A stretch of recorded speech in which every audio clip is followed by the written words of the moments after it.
Be advised that the views and opinions of the hosts and guests do not reflect those of the station.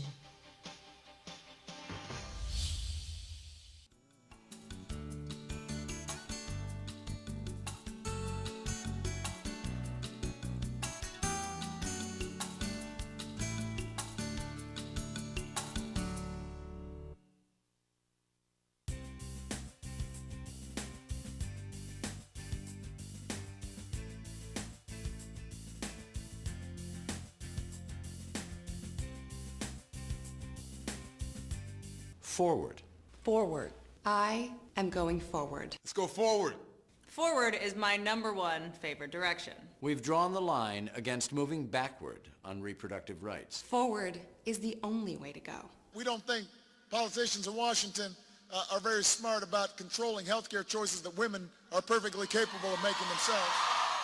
You said it, Mr. President. And now we need you to stand behind your words. To stand up for reproductive freedom. To stand up against attacks on women, doctors, And our constitutional rights. To move reproductive rights. And healthcare forward. Guaranteeing every woman's right To make our own decisions about Her reproductive health. whether she lives in California or Kalamazoo.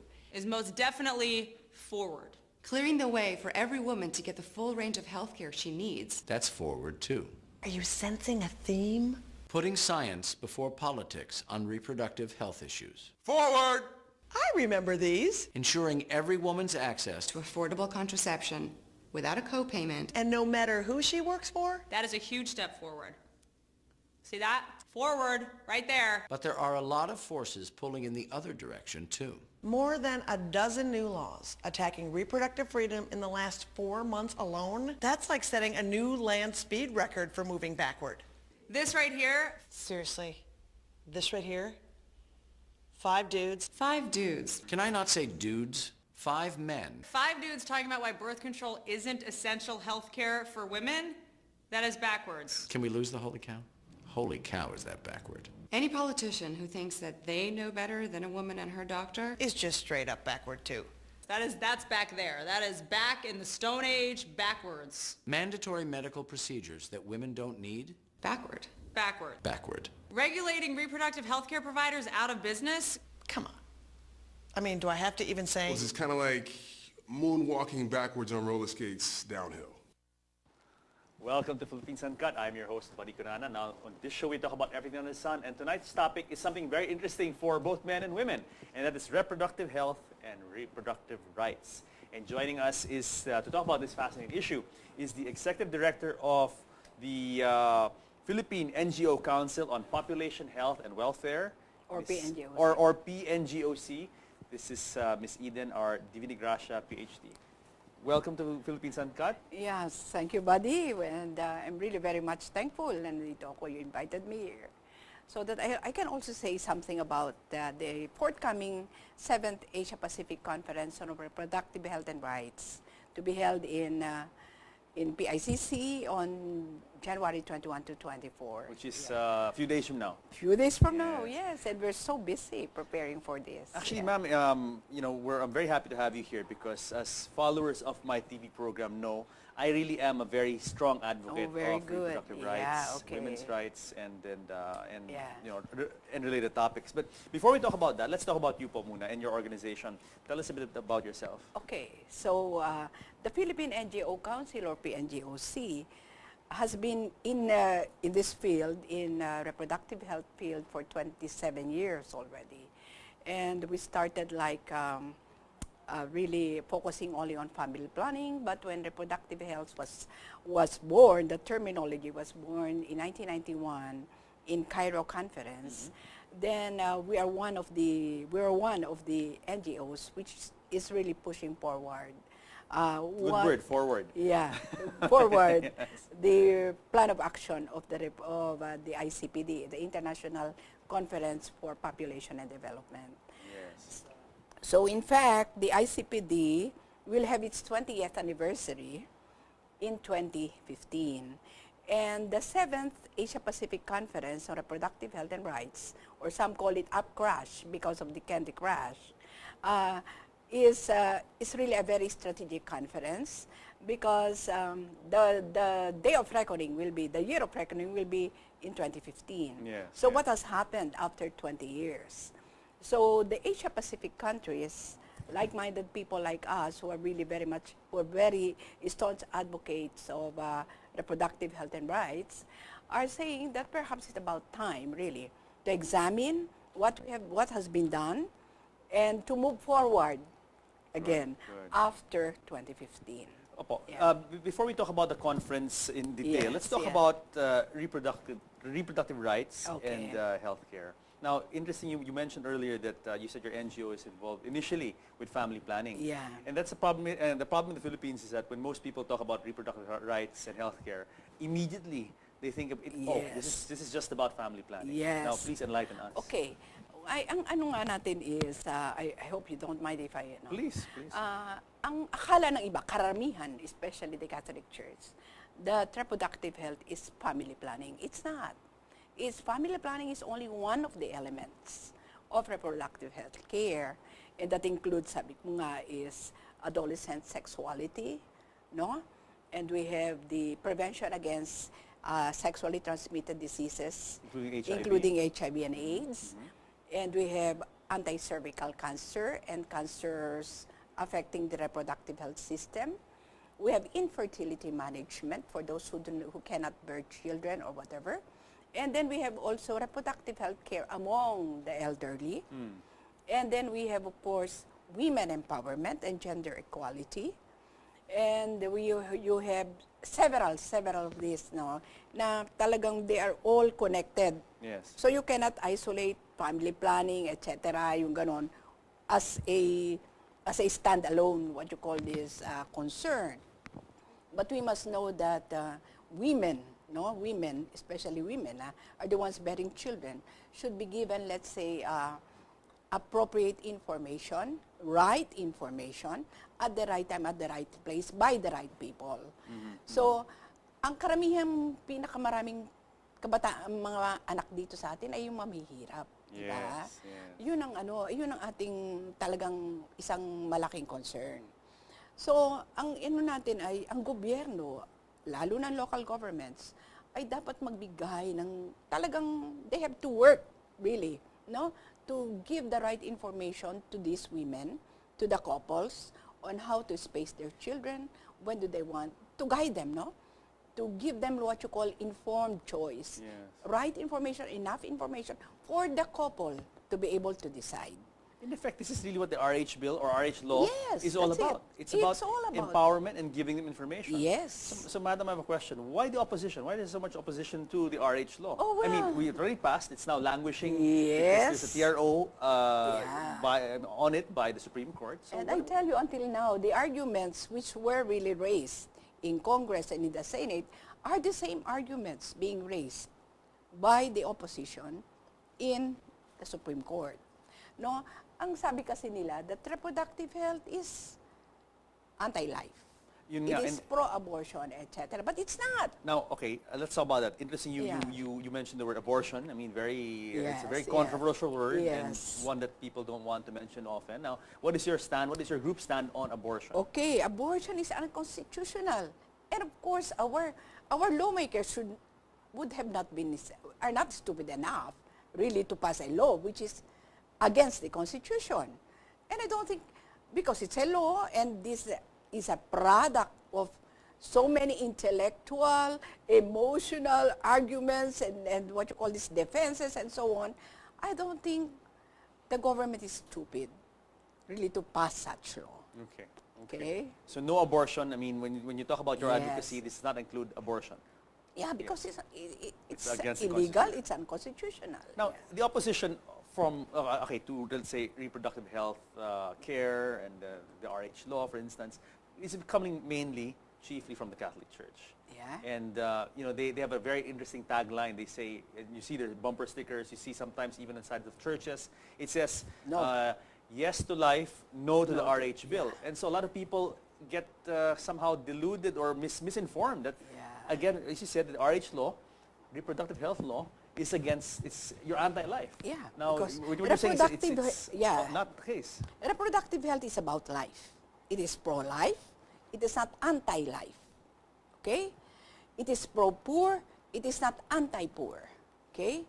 It is all about life. Not only the life of the woman, but also the life of the child, the life of the baby, the life of senior citizens like me. Okay? Mga ganyan, di ba? Opo. Yun yun. Yes, yes. Kaya ang batas hindi talaga mag-ano yan. Hindi siya maglilihis. Kasi pangkahalat, Yes. the welfare of Yes. the people, of the majority. And your NGO is basically this GOC. PNGOC is basically an advocacy and policy Yes, body. yes. Now, I assume when you say that you actively engage government, politicians, and Yeah. so on and so forth. Do you guys reach out to our brothers and sisters in the Catholic Church to somehow Oh yes, enlighten we them? do. Yes, we do.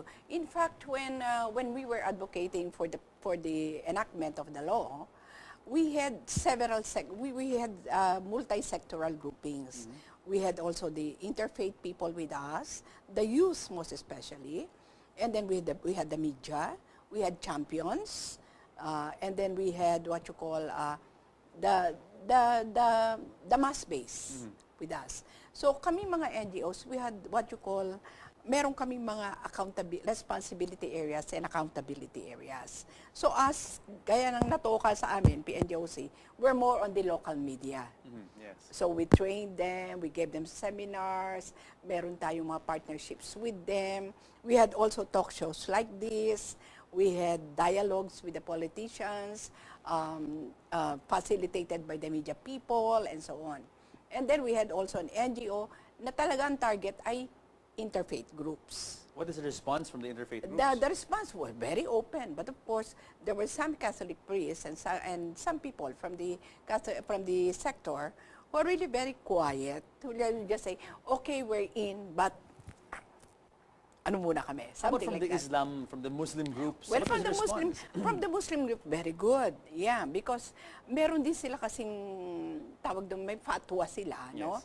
And then meron din nag-train din yung mga ibang grupo, hindi naman nag-train, nag-disseminate ng information, etc. Mga dialogues with the ulamas and so on.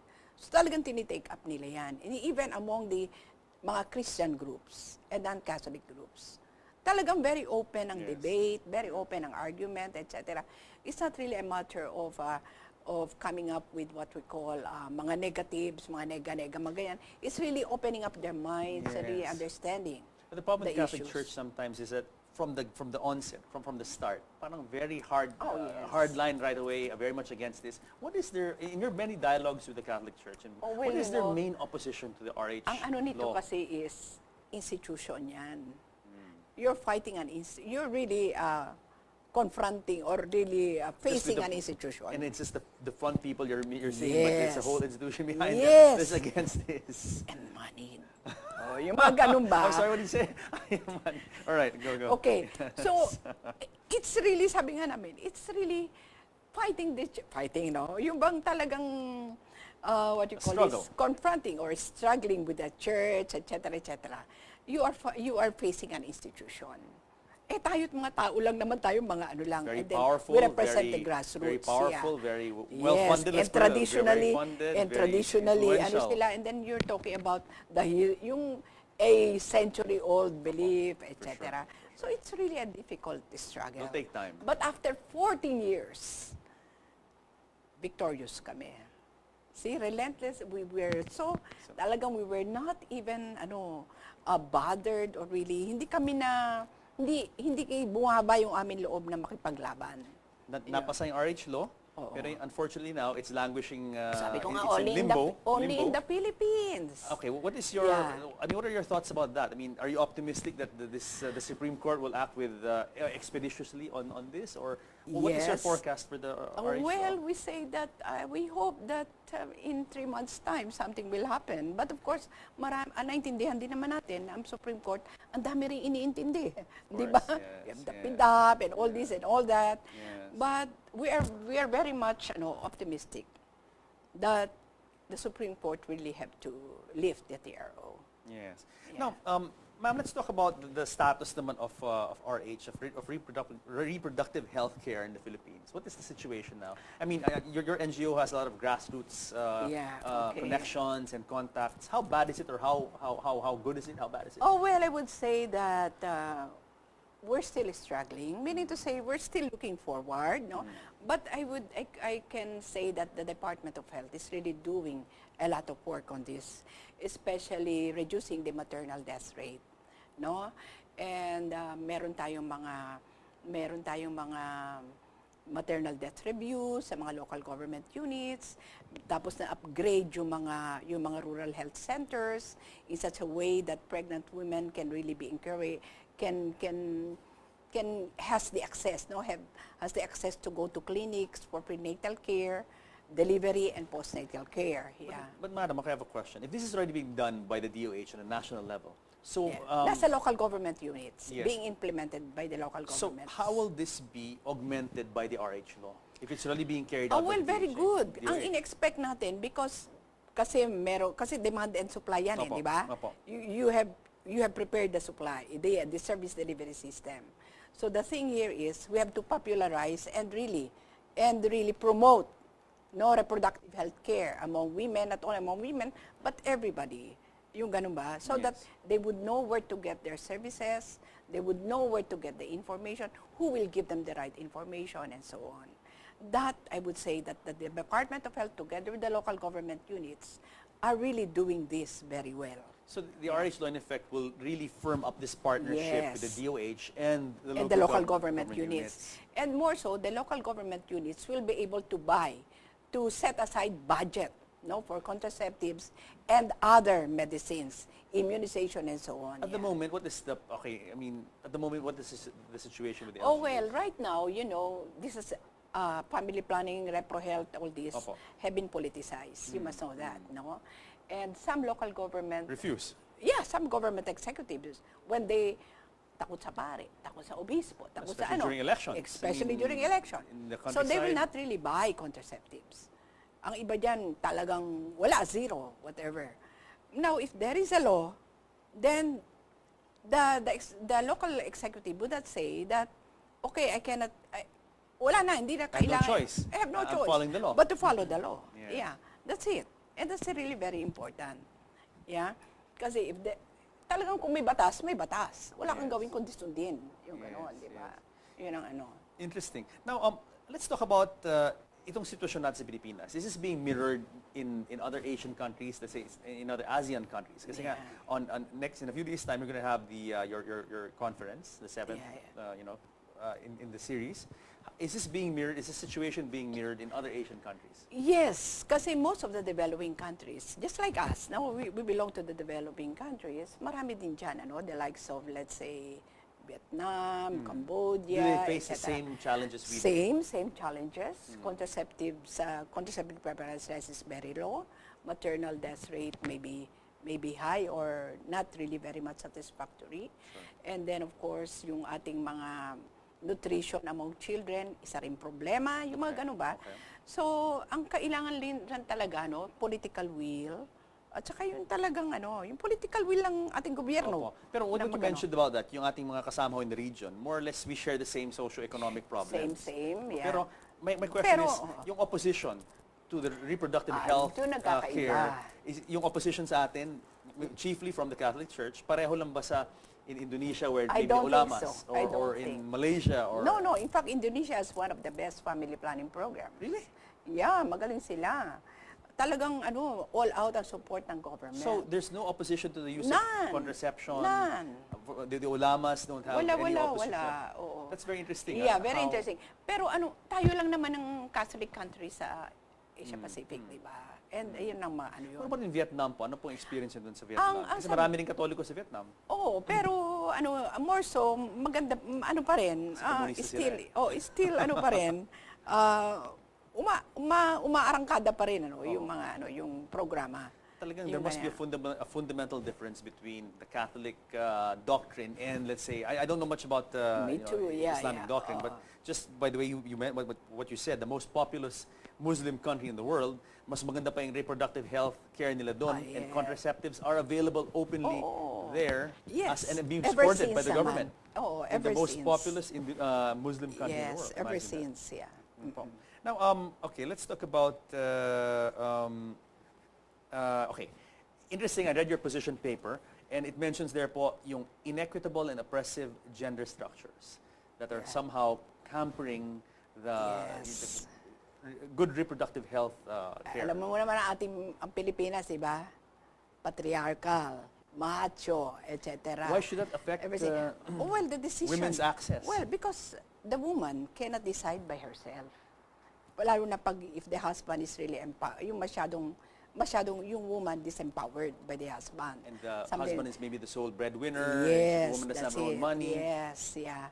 But especially in the rural areas, you must know that, di ba?